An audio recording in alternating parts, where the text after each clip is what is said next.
can't imagine that there's as many people as David Bauer around who would embrace leaving something very predictable.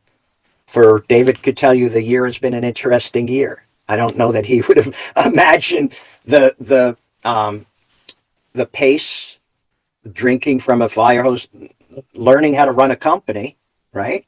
Learning more about his individual consulting expertise in and around faculty compensation, dealing with some of the nuances of the cultural differences between operating a business and operating a university that has to get dealt with. Paperwork, all of the things that in my own firm was simple because I didn't have this hierarchy of approval necessary. It was an interesting first year journey, but we've got a lot of that behind us. I'm sure that as the institute evolves and as we think about doing other things within the institute, but it's all going to remain about education. We actually are just crossing over into potentially the K through 12 private not-for-profit environment because we see a lot of comparabilities, especially in the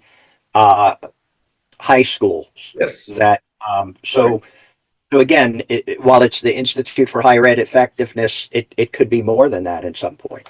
Well, yeah, no, that sounds great. The linkages, the pathways from high schools into some form of post-secondary education. We really, I think, in higher education, unless we're one of these schools that students just show up every fall,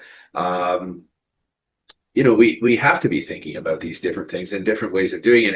And frankly, that I think when we do that, that also helps the students. That also helps the institution. If we are, as you say, if we're looking at different options, different pathways, we're seeing some really, really neat things that can come when you work with, when you bring, you build a big tent party, right? A big tent. You've got people who have studied and research and that type of that work. And then you've got people who've been in business and that experience. And then you've got students who are looking to grow. I know enough to know that it's not all a bowl of cherries. It's challenging, and we continually learn. But it sounds like it's off to a great start, and it sounds really exciting in terms of the directions that you may be going.